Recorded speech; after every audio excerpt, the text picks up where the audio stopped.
देख रहे हैं बिंदास बोल और बिंदास में अब तक के सारे कॉलर और सोशल नेटवर्किंग साइट की प्रतिक्रिया यही कह रही कि भारत पाकिस्तान के साथ क्रिकेट नहीं खेलना चाहता, फिर भी सरकार खेलना चाहती है, खिलाना चाहती है और आपको उसमें व्यस्त रखना चाहती है। कारणों पर हमने नजर डाली, परिणाम हम अभी डिस्कशन में ले रहे हैं। कई कॉलर हमारे साथ वेट में, लेकिन ब्रेक में दौरान कुछ बीडी मिश्रा जी एडिशन करना चाहते थे सुनीता विलियम और सोनिया गांधी मैटर में। बीडी मिश्रा जी, मैं कहना यह चाहता हूं कि जो हमारे एनआरआईज हैं, इंडिया के बाहर गए हुए हैं, उनका जो बिहेवियर पैटर्न है और जो हमारे देश से उनका लगाव है वो बड़ा क्लीन लगाव है और हमारे देश को कभी नाजायज उससे फायदा नहीं हुआ है और न तो नाजायज फायदा उठाने का कोई प्रयास करते हैं। हम कुर्तोची का जब केस देखते हैं, हम बोफर्स का केस देखते हैं, तो हमको साफ साफ नजर आता है कि देश का हित कुछ भी हो, लेकिन उन लोगों का जो रवैया है वो दूसरे को फायदा पहुंचाने का है।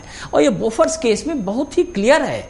और बोफर्स केस का जो कुर्तोची वाला मामला है उसको यहां से बाहर भेज देना और उसको बिल्कुल स्कॉट फ्री करना, ये एक बड़े चिंता की विषय है। बिल्कुल, आप कुछ बोल रहे थे, सुनीता विलियम क्या भेजेगी, सोनिया गांधी क्या भेजेगी? नहीं, वो तो सबको मालूम ही है कि कौन कितना भेज रहा है, कहाँ बाहर भेज रहा है। बिल्कुल, नहीं, मैं इसका एडिशन कर देता हूँ, शायद मिश्रा जी बोलना नहीं चाह रहे हैं। हाँ बताइए। मैं बताना चाहता हूँ कि देखिए कि ये तथ्य है कि सुनीता विलियम ने कितना पैसा देश के अंदर भेजा, और यहीं से आप ये देख लीजिए कि सोनिया गांधी जी ने विदेश में कितना पैसा भेजा। इसके ऊपर शायद थोड़ा सा कोई चर्चा हो जाए तो ज्यादा अच्छा रहेगा। बिल्कुल, और इसीलिए उन देशों के लोग अपना सेलिब्रेशन मनाते हैं। मैं एक और कॉलर के पास जाऊंगा, उनकी बात भी सुनते हैं, क्या कहते हैं। नमस्कार। नमस्कार सर, बंसीलाल बोल रहा हूँ कठुआ जम्मू से। बोलिए सर, जैसे आप प्रोग्राम में दिखा रहे हैं कि पाकिस्तान की काली करतूतों के बारे में, जी सर, मैं उनकी काली करतूत और बताना चाहूंगा। निजी है जो, जैसे कि हम जानते हैं कि इंडिया के 54 युद्धबंदी जो 71 से पाकिस्तान की जेलों में सड़ रहे हैं, और जब भी इनकी आपस में बात होती है, कॉन्फिडेंस बिल्डिंग मेजर होता है या कोई और भी मैन टू मैन या हाथ वहां आप बात करते हैं, लेकिन सर हम परिवारों को यह महसूस होता है, जैसे अब क्रिकेट की बात हो रही है तो हम परिवार चाहते हैं कि कम से कम उठाया जाए, जैसे भी उनसे बातचीत होती है तो उन युद्धबंदियों को छुड़ाया जाए जो पिछले 40 वर्षों से बेचारे वहाँ पे नरक की जीवन व्यतीत कर रहे हैं। पाकिस्तान हमेशा डिनाई करता है, बट हम चाहते हैं हमारी इंडियन गवर्नमेंट उस पर प्रेशर बनाए और उन पर छुड़ाई जाए। ये मेरी अपील है आपके माध्यम से। बिल्कुल, धन्यवाद।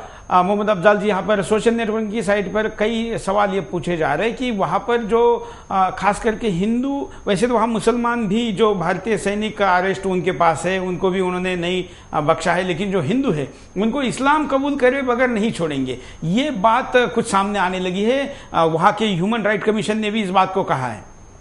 ये सबसे बड़ी दुख की बात है कि अगर ये जो मजहबी जो हमारी जो रिवायत है, कभी मजहब इस्लाम में इस बात की कोई गुंजाइश नहीं है कि किसी से जबरदस्ती मजहब इस्लाम में दाखिल करा जाए। अगर उसको मजहब इस्लाम में जबरदस्ती दाखिल करोगे तो इसका मतलब वो अपनी इच्छा से नहीं आया, और इच्छा से नहीं आया तो वो मजहब इस्लाम को मान नहीं सकता। और अगर इस तरह की बातें अगर होंगी तो वो मुसलमान कहला ही नहीं जा सकता।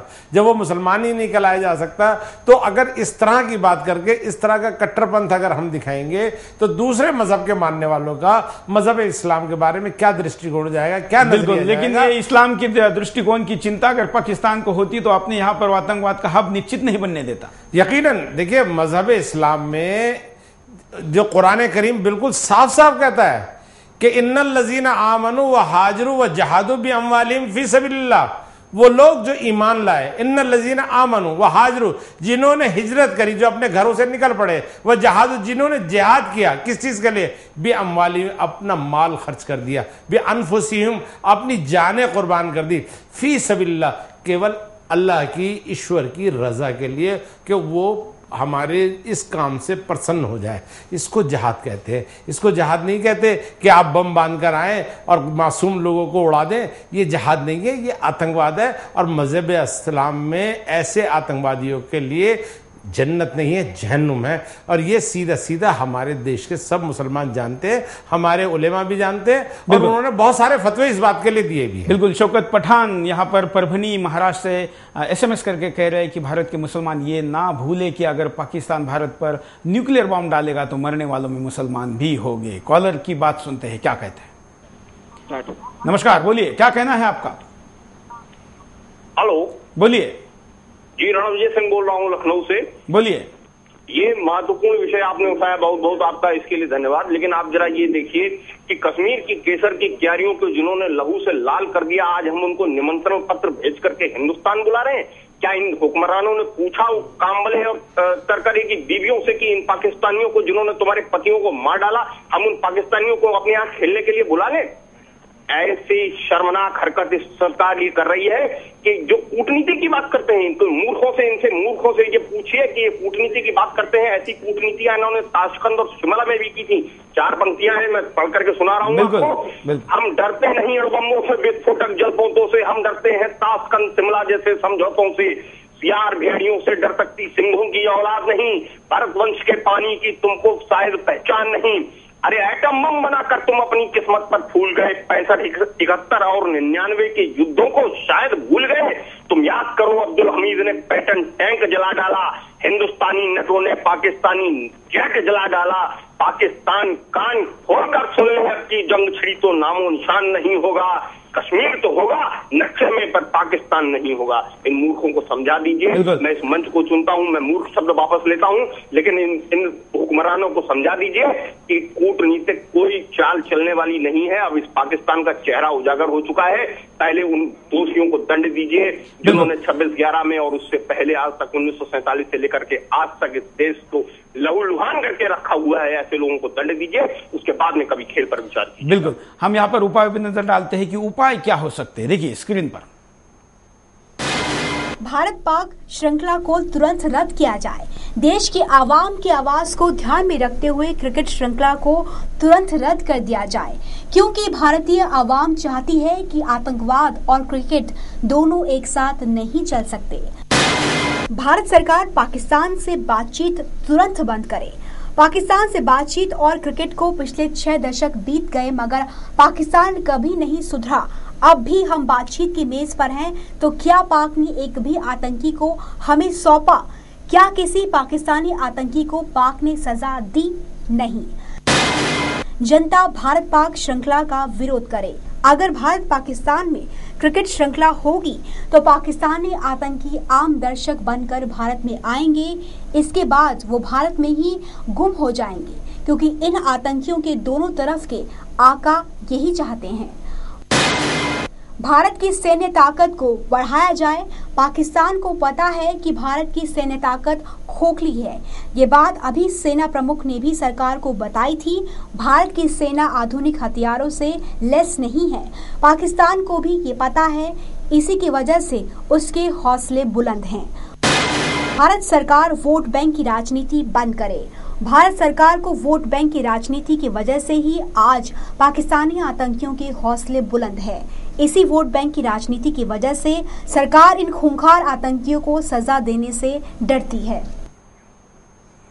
तो ये उपाय हो सकते हैं। हम हमारे अतिथि के पास भी चलते हैं और देखते हैं कि वो क्या उपाय सजेस्ट करते हैं। पहले चलते हैं हम मोहम्मद अफजाल जी के पास। आप क्या एक लाइन में अगर आपको कहा जाए कि ये उपाय हो सकता है, खास करके सवाल भी आप ध्यान रखिए कि क्रिकेट हो या जंग, आप क्या उपाय सजेस्ट करें? देखिए, मैं तो सीधी सीधी बात ये कहता हूँ, सबसे पहला ये होना चाहिए कि पाकिस्तान से जो हमारे जितने मसले हैं उन पर हल हो। उसके बाद कुछ भी हो, हम अपने पड़ोसी के साथ अच्छा सहयोग कर रहे हैं, लेकिन पड़ोसी हमारे साथ क्या सहयोग कर रहा है, किस प्रकार का हमारे सहयोग का दुरुपयोग कर रहा है वो। और ऐसे दुरुपयोग करने वाले को हमें अपने देश की, अपनी पाक जमीन पे, अपने इस पवित्र धरती के ऊपर उनको कदम नहीं रखने देना चाहिए। मेरा ये बिल्कुल, मतलब क्रिकेट ना हो, नहीं होना चाहिए, और जरूरत पड़ी तो युद्ध हो। क्रिकेट हो तो मैं ये नहीं कहता मैं खेल के खिलाफ नहीं, मैं आज की बात कर रहा हूं, लेकिन आज की डेट में आज का ऐसा माहौल नहीं है, आज का ऐसा रवैया नहीं है। हिंदुस्तान की जनता आज इसके लिए तैयार नहीं है। और अगर आप इस तरीके से ये अगर आज क्रिकेट खेलने के लिए उनको बुलाएंगे तो मैं सीधा सीधा कह देना चाहता हूं कि आप हमारी फौज के ऊपर, आज आप हमारे देश की जनता के ऊपर आप एक तरह से कुठाराघात करेंगे सीधा सीधा। कि उनको अगर आप इस तरीके से पाकिस्तान को, फिर तो पाकिस्तान को जरूरत ही नहीं है हमसे कभी फैसला करेगा नहीं जिंदगी और फैसला करने। बिल्कुल, जो चल रहा है वही चलता रहेगा, डर्रे में चलता रहेगा। उनके माहौल, उनके बैंक भरते चले जाएंगे, उनका क्रिकेट बोर्ड ताकतवर होता चला जाएगा, और हमारा देश जैसे पहले 63 साल से आप पाकिस्तान की तरफ यही देखता रहा कि ये हमसे मोहब्बत का हाथ मिलाएगा, प्यार का हाथ मिलाएगा, उसके पास पागलपन भी जारी रहेगा। अग्रवाल, आपकी क्या प्रतिक्रिया है? मेरी तो राय बिल्कुल सीधी है, ना क्रिकेट ना जंग। हमें बातचीत करती रहनी चाहिए। क्योंकि बातचीत का तो दरवाजा कभी भी बंद नहीं होना चाहिए, क्योंकि क्या पता लगता है कि कब सद्बुद्धि आ जाए। लेकिन हमें अपने ये सद्बुद्धि अब तक तो नहीं आई है। नहीं, अभी तक तो नहीं आई है। हाँ। ये तो बात सही है, लेकिन क्या पता लगता है कि कब आ जाए। और सद्बुद्धि आने के लिए बुद्धि में सद के लिए कोई स्कोप होना चाहिए। और साथ ही साथ हम ये भी कहना चाहेंगे कि बातचीत के जरिए जब तक कि हमें अपनी जो जरूरतें हैं, जब तक कि उसके ऊपर रजामंदी नहीं होती है, हमें क्रिकेट नहीं खेलनी चाहिए। जनाब, आप जो कह रहे हैं ना सद्बुद्धि की, उनको सद्बुद्धि अगर आती तो वो वहां की जो जनता है वो हमेशा ऐसे हुक्मरानों को चुनकर लाती है जो हिंदुस्तान के खिलाफ सिर्फ नफरत बोलते हैं, वही सत्ता में आते हैं, और उनके साथ फिर सद्बुद्धि की आप अपेक्षा या मैं और आप करें, सद्बुद्धि समझ से बाहर है। सद्बुद्धि होती तो पाकिस्तान की मांग नहीं की जाती, मांग ही नहीं की जाती। बिल्कुल, आज हिंदुस्तान पाकिस्तान ना होगा, बिल्कुल। लेकिन बातचीत के दरवाजा खुला रखना चाहिए। ये पागलपन के दौरे के साथ नहीं रखना चाहिए। तो ये एक होशियारी की तरह शायद अग्रवाल जी कहना चाहती कि ये होशियारी भी दिखानी चाहिए, क्योंकि इंटरनेशनल मंचों पर भी आपको अपने आप को प्रेजेंट करना होता है, इसलिए वहां पर आप एडमेंट भूमिका नहीं ले सकते हैं। लेकिन भारत फिलहाल जो भूमिका ले रहा है, इसके कारण तो दुनिया कहती है कि भाई तुम तो क्रिकेट खेलते हो और हमको कहते हो कि पाकिस्तान के ऊपर सैंक्शन लगाओ। सही है, यही मैं कहना चाहता हूं कि हमें होशियारी दिखानी चाहिए। हमें जो है कि क्रिकेट ना, लेकिन क्या आपको लगता है कि लीडरशिप में होशियारी है? नहीं, हमारी लीडरशिप तो जो है ना, अगर होशियारी होती तो आज ये स्थिति नहीं पैदा होती। बिल्कुल। और इसलिए एक यहाँ पर एसएमएस आया है, ये एसएमएस आया है चंडीगढ़ से। पवन एसएमएस करके कहते हैं कि गांधी जी ने पाकिस्तान को तब 60 करोड़ रुपए देने की बात की थी, अब राहुल गांधी नई भूमिका में आ रहे, कितने हजार करोड़ देने की बात करेंगे? पूछना कांग्रेस को पड़ेगा, क्योंकि उनका प्रतिनिधि यहाँ कोई नहीं है। बीडी मिश्रा जी, आप क्या उपाय सजेस्ट करेंगे? भारत सरकार को यह सुनिश्चित करना पड़ेगा कि राष्ट्रीय सुरक्षा के साथ कोई समझौता नहीं हो सकता है, वो सर्वोपरि है, और वो सुरक्षा तभी होगी जबकि हमारी सुरक्षा की व्यवस्थाएं बहुत सुदृढ़ हो, और यह न तो क्रिकेट से होगा न बातचीत से होगा। यह हमको अपनी सुरक्षा की व्यवस्था सुदृढ़ करना पड़ेगा किसी भी कॉस्ट पर। बिल्कुल। और आपकी और हमारे अतिथियों के सारे सजेशन को आप पूरा सम्मान करते हुए मैं इतना ही कहूंगा कि वही सही डॉक्टर होता है जो मर्ज को, बीमारी को पहचानने के बाद उसके ऊपर निष्पक्ष तौर पर उपचार करें और उस मरीज के जान बचाने के लिए जो भी करना चाहिए वो करें।